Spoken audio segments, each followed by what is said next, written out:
কিছু খাবারের সাথে বড্ড বেশি কিছু স্মৃতি, কিছু আবেগ, কিছু ভালোবাসা জড়িয়ে থাকে। এই খাবারটার সাথে বা এই রান্নাটার সাথে আমার ছেলেবেলার অনেক স্মৃতি জড়িয়ে আছে, এটাই বলতে পারো। ছোটবেলা মায়ের হাতে বা কলেজে পড়াকালীনও মায়ের হাতের এই রেসিপিটা আমার অনেক বেশি পছন্দের ছিল। হ্যালো এভরিওয়ান, তোমরা কেমন আছো? আজকে চলে আসলাম মজার একটা ডাউলের রেসিপি নিয়ে। এই রেসিপিটা কিন্তু আমার কাছে বেস্ট একটা রেসিপি মনে হয়। তোমরা একবার ট্রাই করলে তোমাদের কাছেও বেশ ভালো লাগবে। ১ম এ আমি এই বুটের ডালটা সারা রাতের জন্য ভিজিয়ে রেখেছিলাম। এটা কেন জানি না, এই রেসিপিটা কিন্তু বুটের ডাল দিয়েই বেশি মজা হয়। আমি অন্যভাবেও ট্রাই করেছি কিন্তু বুটের ডালের মতো স্বাদ কখনোই পাইনি। আর আমার মায়ের হাতের টেস্ট আমি কখনোই পাই না। যদিও আমি সিদ্ধ করে নিয়েছি খুব ভালো করে, একেবারে গলে গেছে বাট গোটা দেখতে লাগতেছে। এটাকে একবারে গলিয়ে ফেলবো না, কিন্তু এবারে এটাকে খুব ভালো করে একটু থেতো করে নেব। মানে আধ ভাঙা করে নেব। কিছুটা ভেঙে যাবে, কিছুটা আস্ত থাকবে। এভাবে ভেঙে নিচ্ছি। ভাঙা হয়ে গেলে এখানে কিছুটা পানি দিয়ে আমি সাইডে রেখে দেবো। এই রেসিপিটা তোমরা একবার ট্রাই করবা। তারপর ভালো না লাগলে এই যে দেখতেছো এমবিটা কিন্তু আমি ফেরত দিব। ঠিক আছে? যাই হোক, ওটা সাইডে রেখে আমি এখানে তেল দিয়ে দিচ্ছি। আমার যতটুকু তেল লাগবে তোমরা অবশ্যই তোমাদের পরিমাণ মতো তেল নিয়ে নিবা। মানে যতটুকু ডাউল নিবা তেমন করে নিয়ে নিবা। পেঁয়াজটা ভেজে নিয়ে সেখানে দিয়ে দিচ্ছি আদা বাটা, রসুন বাটা। আদা বাটাটা কম, রসুন বাটাটা বেশি। এখানে ১.৫ চামচ পরিমাণ দিয়েছি। ১ চামচ রসুন বাটা, ১/২ চামচ আদা বাটা।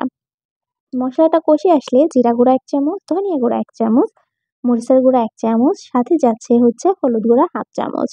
এবার মশলাটাকে খুব ভালো করে কষিয়ে নেব। মশলাটা যখন খুব ভালো করে কষানো হয়ে যাবে, এ পর্যায়ে এখানে আমি এড করে দেব সেই আগে থেকে যে সিদ্ধ করে রেখেছি সেই ডাউলটা।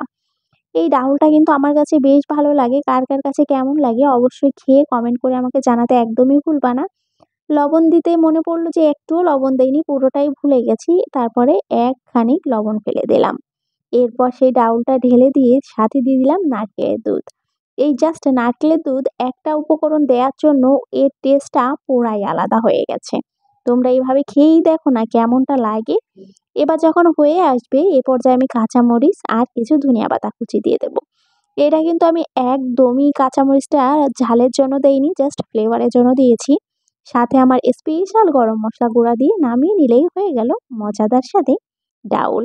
এটা বুটের ডাল ভুনা বলতে পারেন, নারকেল দিয়ে বুটের ডাল বলতে পারেন, যেটাই বলেন না কেন, এটার টেস্টের সাথে কোনো কম্প্রোমাইজ হবে না।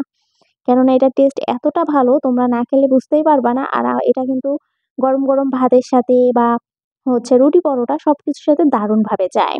আজ এ পর্যন্তই।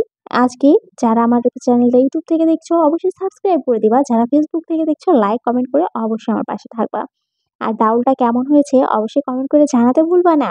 নতুন রেসিপি পেতে হলে অবশ্যই আমার চ্যানেলটা সাবস্ক্রাইব বা ফলো দিয়ে পাশে থাকতে হবে। আজ এ পর্যন্তই। সবাই ভালো থাকবা। আবার দেখা হবে নতুন কোনো ভিডিওতে, নতুন কোনো রেসিপির সাথে। আল্লাহ হাফিজ। টাটা।